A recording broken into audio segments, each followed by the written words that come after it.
Merci d'avoir cliqué sur la vidéo. Si mon travail te plaît, n'hésite pas à liker, partager et à t'abonner bien sûr. Et pour le reste, j'espère que la vidéo te plaira. A plus. Bonjour à toutes et à tous, c'est Stélé68, j'espère que vous allez bien les amis. Aujourd'hui, on va revenir, je vais vous parler d'un titre qui m'a été fourni par Kemeller, qui s'appelle Pepperman. Bon, je vous cache pas que ce jeu, par rapport à Jubilé et à Geometry Survivor, était peut-être celui que j'attendais le plus, qui me hypait le plus.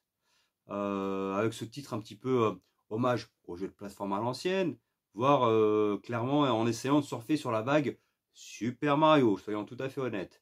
Bon, il en est très très loin. Pourtant, il y a des bonnes idées, mais je vais vous en parler dans la vidéo. Le gameplay lourd, imprécis, une caméra qui part vraiment aux fraises, qui est vraiment pas bonne, fait qu'on déchante très rapidement. Pourtant, le jeu était intéressant sur le papier. Je vous en parle tout de suite.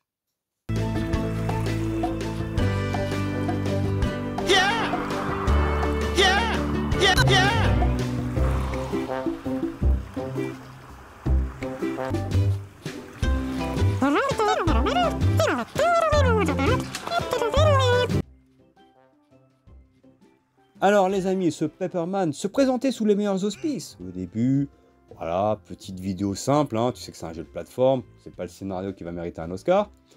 Et tu dis c'est original. En fait à la base c'est comme une lettre ou un facteur si tu veux, tu dois ramasser le courrier qui a été perdu dans un niveau, on va dire pseudo ouvert, hein, façon Mario 64. Hein.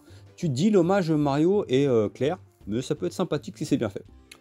Donc ce qui est dommage, il y a quand même de bonnes idées. En l'occurrence, dans le jeu, tu peux varier entre 4 personnages dans des boîtes aux lettres, en fait, en fonction d'un endroit où tu dois aller. Chaque personnage a ses propres caractéristiques. Et c'est vrai que c'est intéressant, tu dis, tiens, il y a de l'idée là-dedans. Ça te permet de modifier le gameplay et vraiment de créer quelque chose de nouveau. Pas juste faire un simple copier-coller en fait, de jeu de plateforme comme un Mario. Mais au final, il y a quelque chose qui blesse, il y a quelque chose qui ne va pas et c'est peut-être une déception, c'est le jeu que j'attendais peut-être le moins, comme je vous l'ai dit tout à l'heure en intro, de la part de Kemeller, et au final, enfin que j'attendais le plus, pardon, et au final c'est celui qui me plaît le moins. J'ai adoré Jubilé, j'ai adoré Geometry Survivor, celui-ci, ouais non, j'ai lâché l'affaire à cause de son gameplay. Il a un gameplay extrêmement rigide, et une caméra mais qui part en vrille, mais c'est un truc de fou. Bon, le jeu n'est pas dur en soi, parce que voilà, ça reste un jeu destiné aux plus jeunes, mais c'est une caméra où des fois tu sais pas où tu vas, c'est chiant, le gameplay est ultra rigide, et ce qui fait qu'au final il devient ennuyeux. D'un jeu qui aurait pu être intéressant, de par son idée de base, de varier entre 4 personnages pour pouvoir progresser dans le jeu, bah on devient chiant parce que j'ai eu des bugs par exemple où quand tu arrives dans la boîte aux lettres, tu appuies sur la touche A, bah il y a rien qui se passe en fait. Le jeu freeze, le jeu rame, enfin le jeu freeze en fait, non, il bloque, tu es obligé de quitter le jeu, revenir.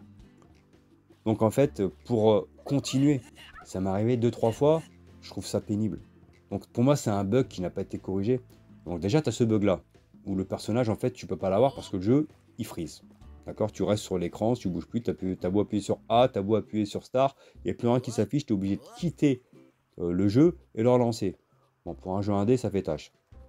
Je vous dis, sa rigidité en termes de maniabilité est quand même assez chiante, parce que le jeu est très lent, très mou, tu peux pas accélérer. Donc c'est un ennui quasi permanent. De plus, techniquement parlant, bon, le jeu n'est pas exceptionnellement beau, mais ça je m'en foutais, parce que tu te dis ça reste dans le délire. Un petit peu cartoon, dessin animé. Ça passe. Sur le plan technique, on va dire, c'est pas terrible, mais sur le plan graphique, ça reste correct.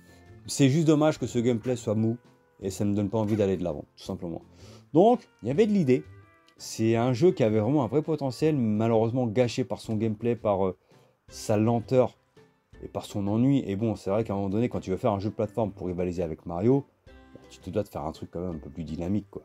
Parce que Mario est la référence. Après, moi je vous l'ai dit, hein, chez Microsoft, le jeu qui, je dis pas concurrence Mario, mais qui est plutôt fun dans son gameplay et permet de s'amuser, ça reste Super Lucky Tales. Super Lucky Tales est un jeu vraiment extrêmement amusant, cool, qui est un honnête jeu de plateforme qui rend hommage à Mario. Mais malheureusement, celui-ci, tout comme l'autre fois je vous avais parlé de Raku Venture, sont des jeux facilement oubliables. C'est pas des jeux pourris, mais c'est des jeux qui, voilà, t'as pas envie d'aller de l'avant. Voilà tout. Donc ce Pepperman, une vraie déception pour moi, pour être tout à fait honnête. J'espère que ça vous a plu les amis. Likez, partagez et abonnez-vous. Ciao ciao.